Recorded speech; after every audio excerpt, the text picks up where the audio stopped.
Hello students, मेरा नाम है आकाश और आप मुझे देख रहे हैं क्लासेस बाय विवेक सर के यूट्यूब चैनल पर। जैसा कि आपको पता है कि हम लोगों ने क्लास 6 के लिए बिल्कुल फ्री ऑफ कॉस्ट क्लासेस जो हैं अरेंज की हैं, जो कि हमारे यूट्यूब चैनल पर आपको देखने को मिल भी रही हैं। बट बच्चों का और पेरेंट्स का एक छोटा सा कंसर्न है, और वो कंसर्न ये है कि सर आपने कल क्लास नहीं करवाई, सर आप हमें ग्रुप में ऐड नहीं कर रहे हैं। ठीक है, तो मैं आपको इस चीज को थोड़ा क्लियर कर देना चाहता हूं। देखिए भाई, हमारे साथ कल हुआ क्या, हमारे पास कुछ पेरेंट्स का कॉल आया और उनका कहना यह था कि सर आपके ग्रुप में दूसरे टीचर्स, यूट्यूबर्स जो सेम चीज पे काम कर रहे हैं, शायद कोशिश कर रहे हैं करने की, वो हमारे ग्रुप में ऐड हैं और हमारे कंटेंट को, हमारे कॉन्टैक्ट्स को, जो पेरेंट्स हमारे साथ जुड़े हुए हैं उनको वहां से निकालकर पेरेंट्स को कॉल कर रहे हैं और शायद अपना कोर्स या अपनी बुक्स बेचने का प्रयास कर रहे हैं। वो तो मैं थैंक्स बोलना चाहूंगा उन पेरेंट्स को जिन्होंने हमें इसकी जानकारी दी। तो यहां मैं आप लोगों को यह बता देना चाहता हूं कि अगर आपके पास ऐसा कोई भी कॉल आता है कि भाई आप बुक लेना चाहते हैं या कुछ भी कंटेंट लेना चाहते हैं, तो मैं आपको पहले ही बता देना चाहता हूं, हमारे चैनल के माध्यम से ऐसा कोई कॉल किसी को नहीं किया जा रहा है। क्लासेस बाय विवेक सर के माध्यम से ऐसा कोई कॉल, ना ही कोई टीम हमारी, ना ही हम, ना ही विवेक सर, कोई किसी को कोई कॉल नहीं कर रहा है। क्यों? क्योंकि ना ही इसके लिए कोई बुक है। क्योंकि भाई आप खुद सोचिए, जो एग्जाम अभी रिसेंटली इंट्रोड्यूस हुआ है उसके लिए इतनी जल्दी बुक मार्केट में आप पता कीजिए ना, कहीं नहीं मिलेगी आपको, और अगर मिल भी रही है तो वो एक फ्रॉड है। मैं आपको ये बता देना चाहता हूं।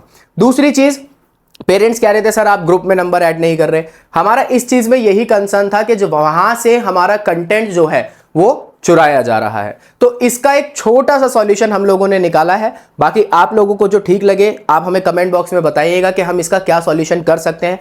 हमारी तरफ से जो सॉल्यूशन हमने निकाला है वो क्या है, आप हमारी ऐप डाउनलोड कर सकते हैं और उस पर आप जाकर लॉगिन करेंगे। वहां पर लॉगिन करने के बाद आपको 6 क्लास के सारे पीडीएफ्स फ्री ऑफ कॉस्ट मिल जाएंगे।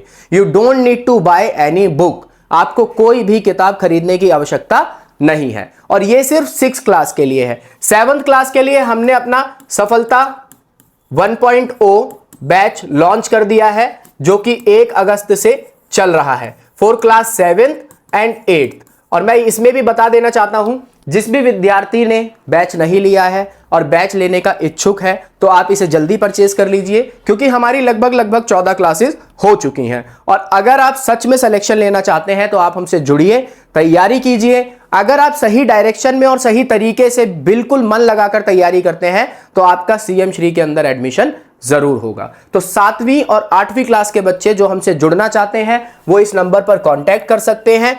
सफलता बैच के बारे में पूरी जानकारी आपको इस पर दे दी जाएगी और जल्द से जल्द आप इस बैच को बाय कर लीजिए, ताकि आप भी दूसरों के साथ इस रेस में पार्टिसिपेट कर सकें और अपनी तैयारी को हमारे साथ मिलकर बूस्टअप कर सकें। तो चलिए भाई, मैंने आपको बता दिया, 6 क्लास के विद्यार्थी हमारी ऐप डाउनलोड कर लीजिए।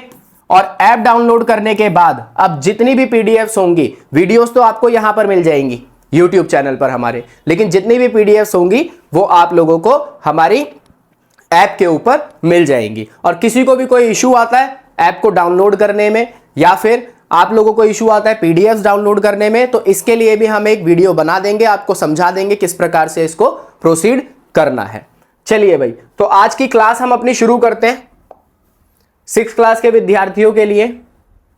आज की क्लास में हम करने जा रहे हैं भाई एंटोनिम्स। एंटोनिम्स क्या होता है सर? एंटोनिम्स होता है ऑपोजिट वर्ड्स। आप पढ़ते हैं ना, गुड का बैड, गर्ल का बॉय, इस प्रकार से जो होते हैं वो होते हैं हमारे एंटोनिम्स। अब आज हम एंटोनिम्स में ऐसा क्या पढ़ेंगे सर, आप क्या पढ़ा देंगे ऐसा हमें? देखिए, ये good, bad, boy, girl, black, white, इस प्रकार के एंटोनियम्स कभी भी एग्जाम में नहीं पूछे जाते। तो किस प्रकार के पूछे जाते हैं सर? तो चलिए शुरू करते हैं। पहला क्वेश्चन है आपके सामने, एंशिएंट। आपको सबसे पहली बात तो एंशिएंट का मीनिंग पता होना चाहिए कि जी एंशिएंट का मीनिंग क्या होता है। तो एंशिएंट का मीनिंग होता है प्राचीन या पुराना। ठीक है भाई, प्राचीन या पुराना। तो पुराना तो भाई ओल्ड भी होता है। हमें कौन सा बताना है? हमें बताना है ऑपोजिट। ओल्ड तो सेम हो गया, पास्ट भी सेम हो गया, ट्रेडिशनल भी सेम हो गया, क्या होगा भाई? मॉडर्न। मॉडर्न यानी कि नया। ठीक है, एंशिएंट यानी कि पुराना, मॉडर्न यानी कि नया। Next question, victory.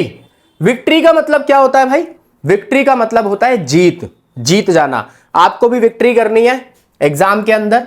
विक्ट्री का मतलब क्या होता है? जीत जाना। तो विक्ट्री का उल्टा क्या होगा? जीत का उल्टा क्या होता है भाई? हार होता है। तो डिफीट हो जाएगा। क्या हो जाएगा? डिफीट हो जाएगा। हार यानी के डिफीट। चलिए अगला क्वेश्चन, लाइबिलिटी। लाइबिलिटी क्या होता है भाई? लाइबिलिटी होता है उधार। लाइबिलिटी क्या होता है? लाइबिलिटी होता है उधार। ठीक है, या उधार ले लेना किसी से, जो हमारे ऊपर लाइबिलिटीज बन जाती हैं। तो लाइबिलिटी का ऑपोजिट क्या होता है भाई? एसेट्स होता है। क्या होता है? एसेट्स। एसेट्स यानी कि हमारी संपत्ति। ठीक है, लाइबिलिटी का उल्टा एसेट्स। एनकरेज। एनकरेज जैसे भाई हम यहां पे आप लोगों को एनकरेज करते हैं कि आप तैयारी कीजिए, आप लोगों को सिलेक्शन लेना है, ठीक है, हम भी आपके साथ मेहनत कर रहे हैं, that is called encouragement. Encourage, ठीक है भाई, साहस देना। इसका ऑपोजिट होता है डिस्करेज। डिस्करेज मतलब किसी को निराश करना अपनी बातों से, ये बोलना कि भाई तुम नहीं कर सकते, तुमसे नहीं होगा, तो ये सब बातें करना, दैट इज कॉल्ड डिस्करेज। ठीक है भाई। अगला क्वेश्चन, फ्रीक्वेंटली। फ्रीक्वेंटली का मतलब क्या होता है? जो चीजें लगातार होती रहती हैं, दैट इज कॉल्ड फ्रीक्वेंटली। ठीक है भाई। तो फ्रीक्वेंटली का मतलब लगातार होना, रोजमर्रा में होना। तो इसका ऑपोजिट क्या होगा? रेयरली। रेयरली का मतलब कभी कभी होना। रेयरली का मतलब कभी कभी होना। Next question, fresh. फ्रेश का मतलब क्या होता है भाई? बिल्कुल ताजा। फ्रेश का मतलब क्या होता है? ताजा। ठीक है, तो फ्रेश का ऑपोजिट क्या होगा? ठीक है भाई, तो फ्रेश का ऑपोजिट होगा स्टेल। स्टेल यानी के बासी। स्टेल यानी के बासी। फ्रेश माने ताजा, स्टेल यानी के बासी। अगला आता है जेनरस। जेनरस का मतलब क्या होता है? जेनरस का मतलब होता है एक अच्छा व्यक्ति, दयालु। ठीक है, इसके लिए हम जेनरस का इस्तेमाल करते हैं। तो इसका ऑपोजिट क्या होगा? स्टिंगी होगा भाई। स्टिंगी यानी के क्रूर। स्टिंगी का मतलब क्या होगा? क्रूर। चलिए नेक्स्ट क्वेश्चन, बिजी। बिजी का मतलब क्या होता है भाई? व्यस्त है जी, काम कर रहे हैं। आप लोग भी आजकल व्यस्त हैं, अपनी तैयारी में लगे हुए हैं, एग्जाम की तैयारी कर रहे हैं, तो बिजी। लेकिन खाली, बिजी का उल्टा क्या होगा? खाली होगा भाई। खाली बैठे हुए हैं, कुछ है ही नहीं करने के लिए, तो ये होगा आइडल। क्या होगा? आइडल। अब इसको वो मत समझ लेना इंडियन आइडल, वो ये वाला होता है। एक आइडल होता है कि हम किसी को अपना आइडल मानते हैं कि भाई हमें इसके जैसा बनना है। ठीक है, इस आइडल का मतलब क्या होता है? खाली। क्या होता है? खाली, कुछ करने के लिए नहीं है। नेक्स्ट आता है आर्टिफिशियल। आर्टिफिशियल का मतलब क्या होता है? कोई चीज आर्टिफिशियल होती है। आर्टिफिशियल मतलब नकली होती है, फेक होती है। ठीक है, और दिखती वैसी है, सेम दिख सकती है, पर वो रियल नहीं है ना? तो इसका ऑपोजिट क्या होगा भाई? रियल होगा। इसका ऑपोजिट क्या होगा? रियल होगा। क्या होगा इसका ऑपोजिट? रियल, आर्टिफिशियल का। Next question, inhale. हम सांस लेते हैं, दैट इज कॉल्ड इनहेल। और सांस को छोड़ना, ये तो आप लोगों को पता होगा, साइंस में पढ़ा होगा आपने, विज्ञान में। विज्ञान में आपने पढ़ा होगा, सांस को छोड़ना मतलब एक्सेल। सांस छोड़ना, एक्सेल। नेक्स्ट क्वेश्चन की तरफ आते हैं। अगला क्वेश्चन, फ्रेंडली। फ्रेंडली का मतलब क्या होता है भाई? फ्रेंडली का मतलब होता है, हमें फ्रेंडली का क्या बताना है? हमें फ्रेंडली का बताना है ऑपोजिट। फ्रेंडली का मतलब जो दोस्ती का रिश्ता हो गया, इस प्रकार से। ठीक है, इसका ऑपोजिट जो होगा, फ्रेंडली का ऑपोजिट क्या होगा? फ्रेंडली का ऑपोजिट होगा होस्टाइल। क्या होगा भाई? होस्टाइल। ठीक है, होस्टाइल, अकेले। नेक्स्ट है एडमिट। एडमिट का मतलब क्या होता है? एडमिट मतलब वो नहीं जैसे जी हम एडमिशन ले रहे हैं या हॉस्पिटल में एडमिट हो गए, एडमिट नहीं। एडमिट का मतलब होता है किसी चीज को मान लेना, स्वीकार कर लेना। ठीक है भाई, दैट इज कॉल्ड एडमिट। और डिनाई का मतलब मना कर देना। तो एडमिट का ऑपोजिट क्या होगा? डिनाई होगा। एडमिट का ऑपोजिट क्या होगा? डिनाई होगा। Next question, pride. प्राइड का मतलब होता है गर्व होना। क्या होना? गर्व होना। आप भी अपना एग्जाम क्लियर करें, आपके माता पिता को भी आप पे गर्व होगा। ठीक है, अब इसका ऑपोजिट क्या होता है? तो जी इसका ऑपोजिट होता है शेम, यानी कि शर्म आना। ऑपोजिट क्या होता है? शेम, यानी कि शर्म आना। Next question, minor. माइनर होता है छोटा। ठीक है भाई, इसका ऑपोजिट आपको पता होगा। अब इसको बिग मत बोल देना जी, इसका बिग होगा ऑपोजिट, बिग नहीं होगा। माइनर का ऑपोजिट क्या होगा? मेजर। ठीक है, बिग तो स्मॉल का ऑपोजिट हो जाता है, क्योंकि ये अलग अलग कंसर्न में इस्तेमाल होती हैं चीजें, अलग अलग जगह यूज किए जाते हैं वर्ड्स, तो उस हिसाब से होता है इंग्लिश के अंदर। नेक्स्ट क्वेश्चन, लैंड का मतलब क्या होता है? LEND। एक लैंड होती है जमीन, LAND, ठीक है। एक लैंड होता है, लैंड का मतलब होता है उधार देना, उधार देना। तो भाई बोरो होता है उधार लेना। बोरो का मतलब क्या होता है? उधार लेना। लैंड मतलब उधार देना, बोरो मतलब उधार लेना। Next question, include. इंक्लूड का मतलब क्या होता है? शामिल करना। जैसे हम आप लोगों को अपने ग्रुप में शामिल करना चाहते हैं, और जो हमारे साथ समस्या है वो भी हमने आपको बता दी, ठीक है, और उसका सॉल्यूशन भी बता दिया। और एक्सक्लूड का मतलब होता है बाहर निकालना। इंक्लूड मतलब शामिल करना, एक्सक्लूड मतलब शामिल ना करना या बाहर निकाल देना, ठीक है भाई, या छोड़कर। Expand, what is the meaning of expand? Expand का मतलब होता है फैलाना किसी चीज को, बहुत ज्यादा क्या करना? फैलाना या बढ़ाना। इंक्रीज बढ़ाना, एनलार्ज भी बढ़ाना, एक्सटेंड भी बढ़ाना। कॉन्ट्रैक्टर, कॉन्ट्रैक्ट भी हो सकता है, कॉन्ट्रैक्टर भी हो सकता है। तो किसी चीज को इकट्ठा करना या कम करना, संकुचित करना, that is called contract. Expand मतलब बढ़ाना, फैलाना। इसके बाद आ जाता है परमानेंट, ठीक है। परमानेंट की स्पेलिंग थोड़ी सी गलत है, ये ई नहीं आएगा। एक मिनट रुको, मैं सही कर देता हूं, एक मिनट रुकिए, ये ई नहीं आएगा विद्यार्थियों।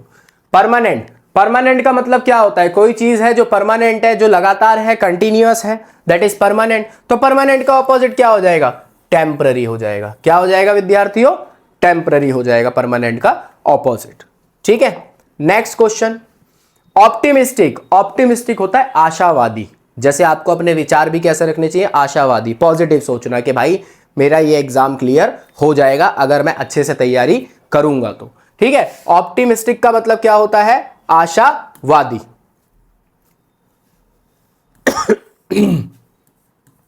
आशावादी। तो इसका ऑपोजिट क्या होगा? निराशावादी, यानी कि पेसिमिस्टिक। निराशावादी, दिस इज पेसिमिस्टिक। ऑप्टिमिस्टिक आशावादी, निराशावादी। चलिए भाई नेक्स्ट क्वेश्चन की तरफ बढ़ रहे हैं। एक्सेप्टेंस।